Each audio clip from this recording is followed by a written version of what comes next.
Pemirsa, selamat bergabung kembali di dalam edisi NCB Top, kanal Suara Kebangsaan.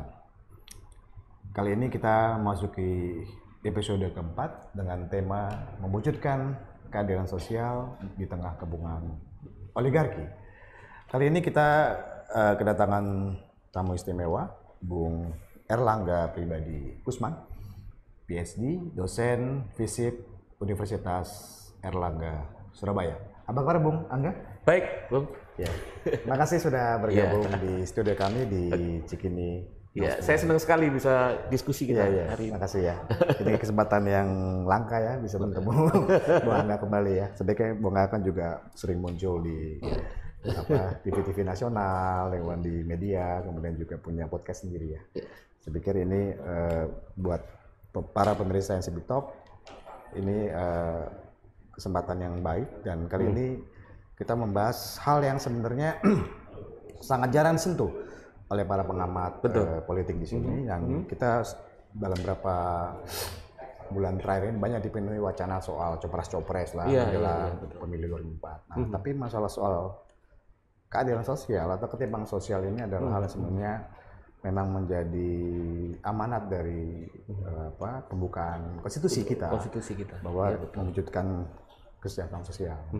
Nah, saya kemarin terbetik ketika saya coba buka sedikit riset ya. Ada yang menarik sebenarnya. Justru di era Pak Harto, koefisien Gini itu justru lebih baik dibanding di era sekarang. Sekitar 0,32, 0,33. Era Orde Baru. Makanya ada semacam pameo ya. Lebih enak di zaman Kunto kan gitu. Artinya gitu kan Bung? Iya, betul. Ya Bung Angga. Jadi saya melihat apakah memang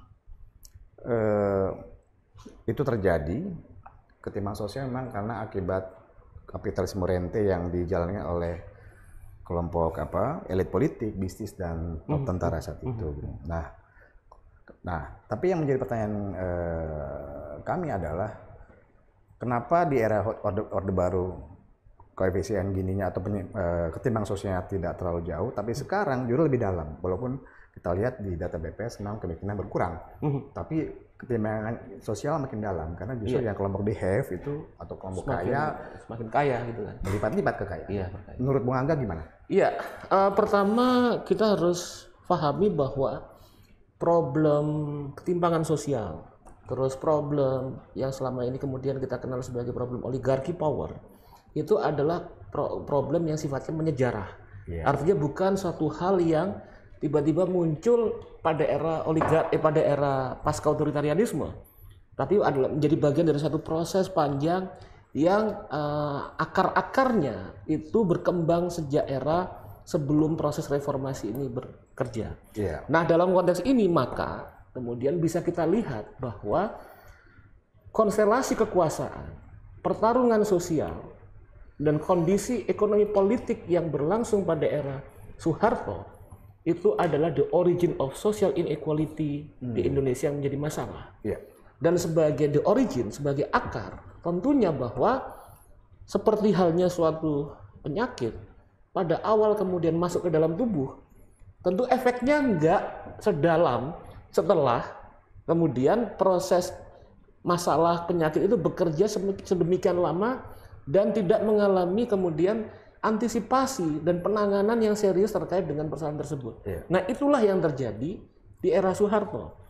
Kalau kita melihat pada proses perubahan-perubahan politik, ekonomi politik yang muncul pada era transisi, kalau kita sebelum pada era reformasi, pada era perubahan dari era Soekarno menuju era Soeharto, terjadi perubahan-perubahan drastis, yang mana itu menandai apa yang kemudian disebut oleh pengkaji ekonomi politik internasional tentang sejarah Indonesia namanya Richard Robinson sebagai the capitalist revolution in Indonesia. Jadi upaya awal untuk melakukan revolusi kapitalistik, di mana kemudian dalam periode sebelumnya itu terjadi proses perjuangan menuju apa yang disebut oleh Soekarno sosialisme Indonesia yang masih berjalan dengan lambat, tersendat-sendat. Akhirnya banting setir oleh Soeharto menuju revolusi kapitalisme. Yang dilakukan pada konteks itu adalah upaya-upaya untuk menggenjot pertumbuhan ekonomi, akumulasi kapital yang lebih tinggi, dan perubahan drastis dari kebijakan ekonomi politik yang menekankan pada distribusi menuju pada konsentrasi kekayaan yang besar yang hanya berada pada lingkaran-lingkaran ekonomi bisnis politik di di sekitar Soeharto. Gitu. Sehingga kita bisa melihat bahwa misalnya pada era Bung Karno itu penekanan utama dalam proses pembangunan ekonomi justru menekankan redistribusi lahan. Kebijakan land reform lewat undang-undang pokok agraria. Undang-undang pokok agraria. Pada era Soeharto dibalik secara drastis justru penguasaan lahan pada kalangan-kalangan kekuatan bisnis dan politik yang dekat dengan Soeharto.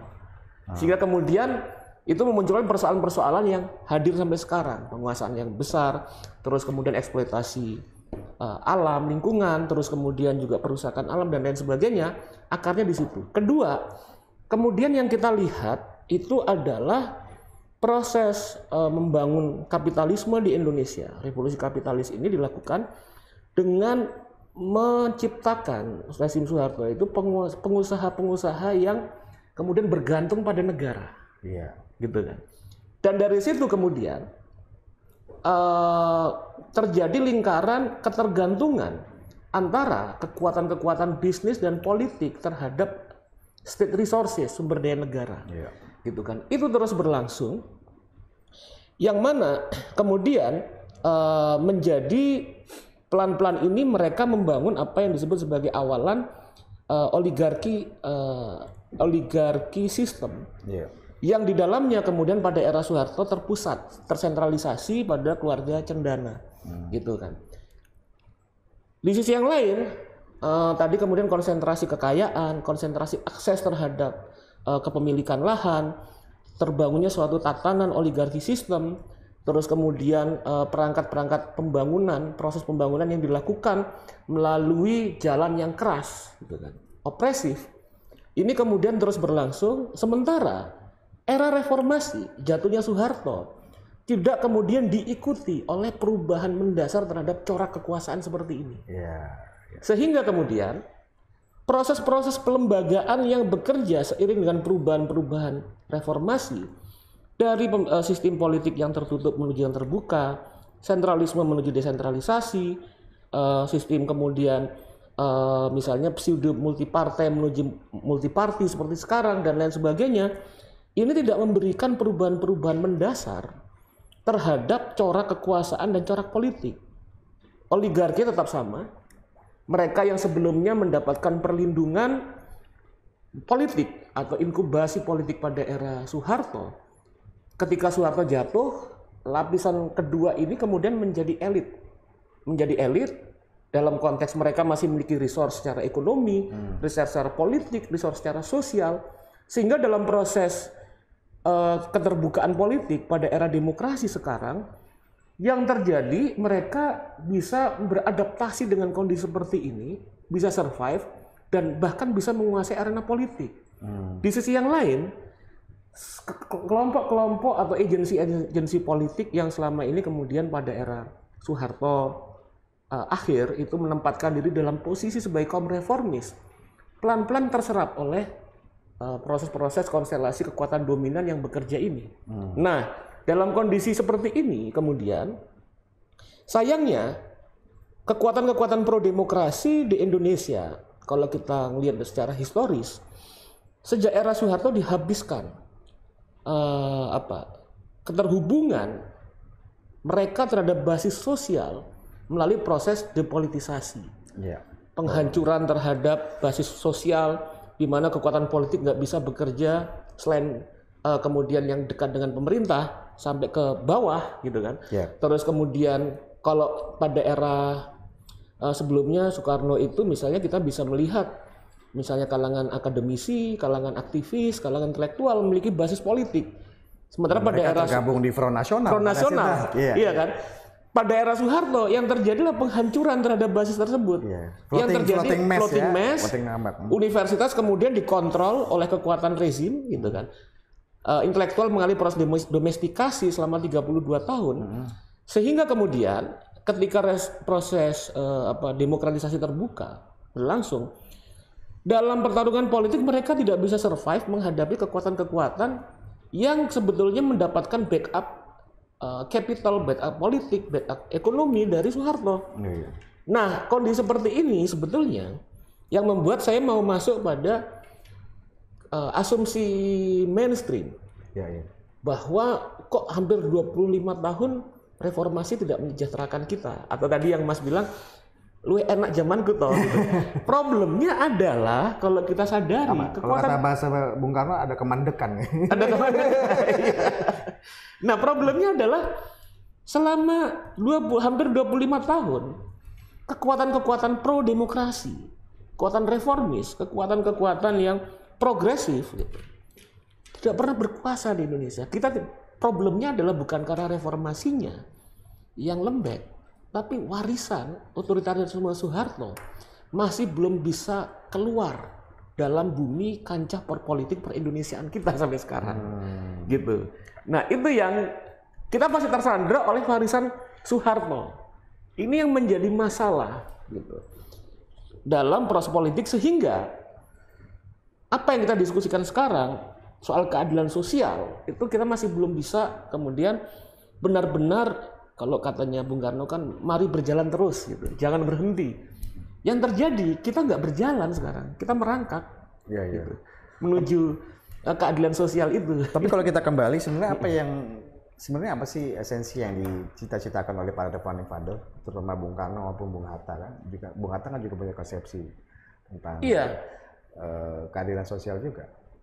Iya, jadi begini, bahwa misalnya satu hal yang mempertemukan antara Bung Karno dan Bung Hatta, kalau menurut saya bahwa demokrasi tidak bisa dilepaskan dari keadilan sosial.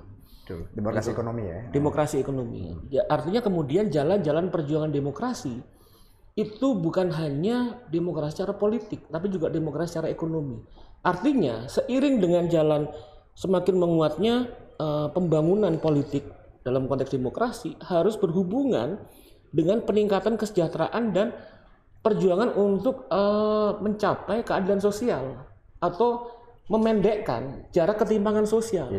Karena asumsinya begini, dan itu kemudian teruji dalam pandangan-pandangan kalangan political economic scientist, di mana istilahnya itu jangan sampai ada orang-orang yang sangat miskin sehingga mereka harus terpaksa menjual suaranya.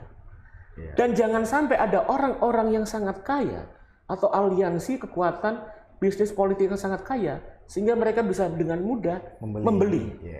Nah, itu yang terjadi mengapa bahwa demokrasi politik harus bersanding dengan demokrasi ekonomi. Dan mengapa misalnya kalau dikatakan Bung Karno beliau menolak liberalisme politik. Gitu.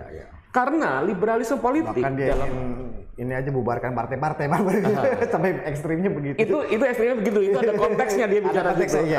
Tapi kalau kita lihat pada sumber pemikiran politiknya Bung Karno, itu sebetulnya kalau kita lihat itu kuat secara rasional dan faktanya seperti itu. Saya bilang demikian bahwa ketika akumulasi kapital, penguasaan orang terhadap sumber daya sosial dan ekonomi tidak dibatasi oleh kekuatan negara, institusi negara, maka yang terjadi adalah pelemahan demokrasi politik. Gitu. Contohnya apa? Contohnya begini, dalam proses perkembangan sejarah demokrasi di Eropa, nggak tiba-tiba pada hal yang mendasar itu hak untuk memilih, universal suffrage itu sifatnya universal. Pada periode awal-awal itu mau di Inggris, mau di Prancis, mau di Belanda, di negara-negara yang lain, ada batasan. Batasannya itu adalah orang yang memiliki duit, memiliki modal besar, yang memiliki hak pilih dan dipilih, gitu. Dan itu awal-awalnya ekstrim, cuma 1%, gitu kan. Dan itu prosesnya lama untuk bisa menjadi universal seperti sekarang, di mana kemudian belenggu batasan untuk mendemokratisasikan secara politik itu adalah ketimpangan akses terhadap sumber daya, terhadap kemakmuran, gitu. Bahkan sampai sekarang kan, kalau kita lihat meskipun pemilu itu universal, tapi ada kekuatan-kekuatan media, ada kekuatan-kekuatan kapital, ada kekuatan-kekuatan korporasi besar yang mereka ini memiliki kekuatan yang signifikan dalam menentukan arah petarung-petarung politik gitu. Yang ini kemudian tidak dibuka dalam diskusi-diskusi yang selama ini kemudian muncul di media kan. Nah, itu nanti kenapa bisa di tema lain nanti bisa cari. Tapi intinya itu kalau tadi bilang Bung Karno, kenapa keadilan sosial penting? Karena kenapa dia menolak liberalisme? Karena dalam liberalisme ini ada kontradiksi yang bisa menghambat demokrasi itu sendiri. Ketika kekuatan kapital tidak dibatasi, asumsi liberalisme, ekonomi dan politik terpisah. Iya. Ekonomi nggak boleh dibatasi oleh politik yang seperti itu. Tapi ketika itu terjadi, yang muncul adalah penghancuran proses demokrasi itu sendiri. Itu yang disadari oleh Soekarno dan disadari oleh Bung Hatta. Sehingga kalau kita bicara tentang demokrasi seperti apa yang menjadi bayangan para pendiri republik ini, ya sebetulnya adalah demokrasi di mana poin utamanya adalah keterlibatan rakyat dalam proses politik bernegara untuk memperjuangkan hajat hidup mereka. Gitu. Itu yang kemudian mengapa Soekarno bilang tentang kemerdekaan sebagai jembatan emas. Yang menarik kan beliau bilang bahwa kemerdekaan sebagai jembatan emas di mana pada ujungnya terjadi penyempurnaan susunan masyarakat Indonesia. Artinya apa? Pada ujungnya kita tidak lagi menghadapi persoalan-persoalan mendasar tentang ketimpangan sosial, tentang konsentrasi kepemilikan, kekayaan orang-orang yang paling kaya yang dengan mudah kemudian membatasi akses terhadap mereka yang paling miskin. Nah, disitulah kemudian metafor tentang jembatan emas itu sebetulnya menjadi bagian penting terhadap apa yang hendak diperjuangkan oleh para pendiri republik kita ini. Iya. Nah, kalau kita masuk kita lihat era sekarang, apakah Bung Angga melihat, katakanlah gini, ini kan kalau kita ngelihat seperti Bung Karno sempat juga sampaikan di Indonesia Menggugat bahwa pola bangun ekonomi kita kan ekstraktif nih. Iya, betul. Ya kan gali, tebang, jual, jual, ekspor bahan mentah. Betul. Nah, sekarang pemerintahan Jokowi ini sudah bergeser katanya kan, udah mulai menggeser. Sekarang harus hilirisasi. Gitu. Apakah Bung Angga melihat ini beberapa kebijakan pemerintahan 8 tahun terakhir ini sudah mengarah ke situ, atau memang masih ada hal yang perlu dibenahi lagi? Iya, kalau saya melihat bahwa kita tidak menyaksikan ada kemajuan-kemajuan penting dalam era pemerintahan Pak Jokowi. Gitu. Tapi seperti saya bilang tadi bahwa terutama karena problem pada belenggu oligarki yang menyejarah, artinya rezim sebelum Pak Jokowi juga menghadapi itu gitu ya. Itu kemudian menjadi hambatan sehingga kita tidak bisa berjalan dengan tegak kemudian untuk mencapai keadilan sosial ini. Kita kemudian istilah saya merangkak gitu. Kenapa kemudian seperti itu? Karena yang terjadi misalnya dalam proses selama 8 tahun, 10 tahun 8 tahun ya. 8 tahun pemerintahan Pak Jokowi ini kemudian problem-problem ketimpangan sosial masih bekerja. Oke, kemiskinan turun dan kemudian angka kelas menengah naik. Tapi kemudian yang kita lihat bahwa kelas menengah yang naik ini adalah kelas menengah yang rentan. Kelas menengah yang kemudian mudah mengalami proses pemiskinan sosial lagi, turun kelas. Dan selanjutnya juga kita menghadapi masalah yang belum selesai, dan itu terjadi bukan karena semata-mata pada problem eksklusif pemerintahan Jokowi, tapi tidak menjadi bagian dari konsentrasi pemerintahan atau bangsa Indonesia selama ini adalah kemudian terkait dengan tidak terbangunnya suatu program yang sistematis terkait dengan industrialisasi. Industrialisasi ini kan adalah salah satu fokus utama dari pemerintahan sejak era Soekarno sebetulnya. Iya, betul. Dan kemudian tapi di sini kemudian tidak muncul. Apa yang kemudian menjadi masalah dari tidak hadirnya industrialisasi? Kita kemudian dengan mudah digerakkan oleh rezim investasi internasional. Kita digerakkan oleh flexible labor market, pasar kerja internasional, di mana kemudian bekerjanya globalisasi ekonomi ini kan membuat bahwa kapital bergeser gitu, dari negara-negara utara ke selatan, tapi mereka mencari tempat-tempat proses produksi di mana menawarkan sumber daya atau pekerja yang murah dengan upah murah. Iya. Kondisi kerja yang kemudian menggiurkan bagi kapital, tapi kemudian membuat semakin rentan bagi kelas pekerja tadi. Keadaan-keadaan yang memudahkan regulasi, misalnya terjadi proses-proses ekstraksi ekonomi. Ya. Nah, ini yang menjadi persoalan.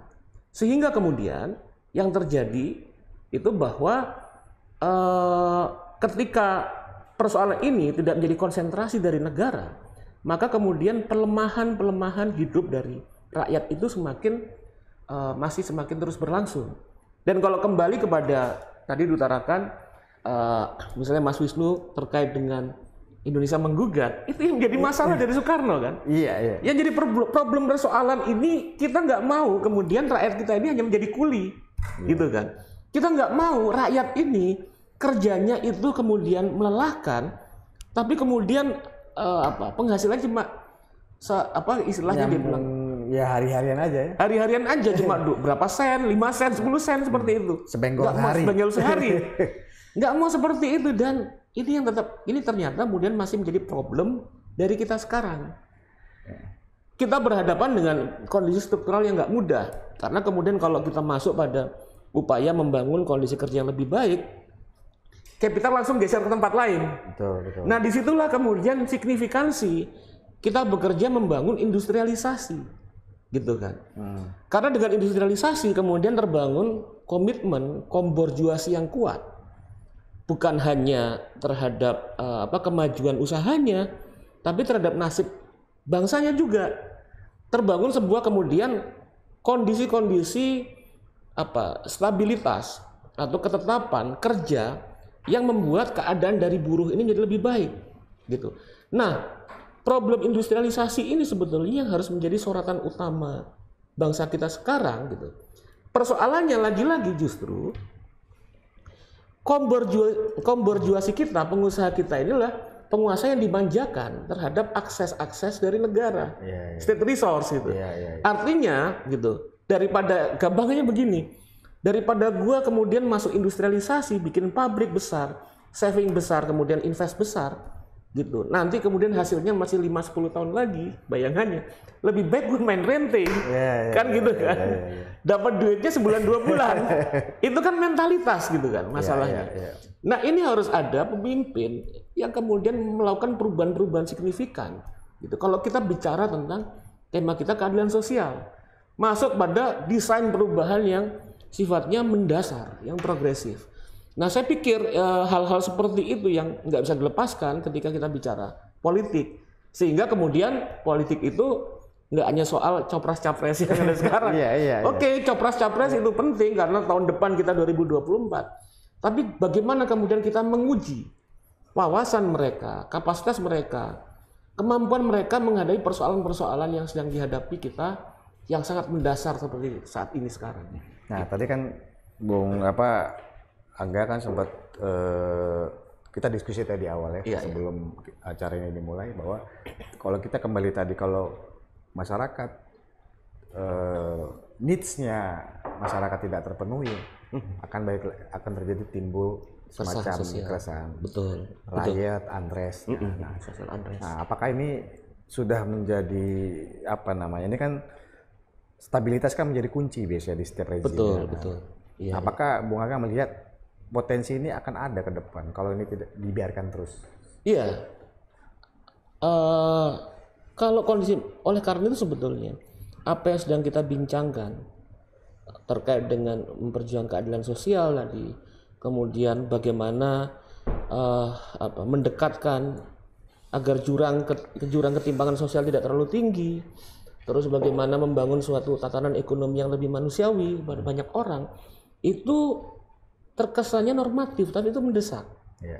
Harus dilakukan, karena apa? Kalau enggak, kita akan menghadapi banyak persoalan, dan salah satu persoalan tadi saya seperti dibilang tentang terkait dengan social unrest, radikalisme segala macam. Nah, persoalannya dalam konteks perbincangan publik masih sangat jarang sekali orang yang menghubungkan tentang fenomena radikalitas politik atau kemudian fanatisisme beragama, ekspresi-ekspresinya dalam bentuk politik yang kemudian keras, yang dalam bahasa politik simbol-simbol lah ya. Ya, simbol-simbol, atau kalau dalam konteks kajian politik sekarang populisme istilahnya. Iya. Populisme kanan. Itu hubungannya dengan problem ketimpangan sosial ini. Tidak banyak yang membahas soal ini. Saya ambil contoh begini.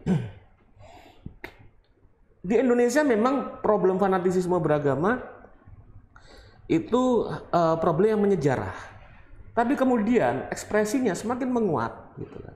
Setidaknya selama 5-10 tahun terakhir. Iya. Pada saat yang bersamaan, hal yang mirip berlangsung di banyak negara, bukan hanya unik Indonesia. Amerika Serikat, Kristen evangelis gitu, white supremacy, itu munculkan hal seperti itu. Sama kan istilahnya kemudian radikalisme itu sejalan dengan narasi kalau di Indonesia radikalisme terus kemudian dominasi pribumi gitu kan. Sama aja kalau di sini kan evangelis gitu kan, kelompok ekstrim dengan di sana supremasi, white supremasi kan seperti itu. Di Prancis, negara yang sebagai pengusung awal demokrasi, itu juga muncul semangat right wing nasionalisme, Front Nasional, Le Pen gitu kan. Direpres seperti itu, bahwa para imigran, pendekatan rasis. Di India gitu, supremasinya Hindu, BJP gitu kan. Di Burma Buddha segala macam. Artinya saya mau bilang bahwa kemunculan politik agama saat ini itu adalah bagian dari ekspresi konkret terhadap kondisi-kondisi keterpinggiran dan keresahan yang tidak ditanggulangi, tidak kemudian dimitigasi dengan baik, gitu kan, dalam proses politik. Gitu. Artinya apa? Di sini kemudian di sisi yang lain ketimpangan tinggi elit politik dan partai politik. Yang kalau kata Bung Karno, partai politik itu adalah pengejawantahan dari Ratu Adil sebetulnya. Atau penyambung lidah rakyat itu partai dari yang sosok mitologis digeser menjadi sosok yang sifatnya perjuangan kolektif dan modern, partai politik. Yang kemudian dalam partai politik ini menjadi kanal dari berbagai macam aspirasi politik rakyat. Tapi ternyata kan kemudian partai tidak bekerja seperti itu. Kalau dalam analisis ekonomi politik, kajian oligarki, partai itu sarang oligarki. Ya kan? Ini yang menjadi masalah. Kemudian seiring kemudian tidak ada kemudian pendekatan dan pendampingan ideologis terhadap rakyat yang resah, mengalami tekanan hidup, dalam ketegangan mereka berhadapan dengan problem ketimpangan sosial, problem neoliberalisme, problem oligarki. Tidak ada saluran politik yang memadai yang membuat mereka kemudian merasa bahwa harapan itu masih ada karena ada perjuangan politik. Dan berbagai macam persoalan tersebut kemudian memunculkan fenomena yang kemudian ekspresinya adalah populisme beragama. Radikalisme gitu kan, anti sistem.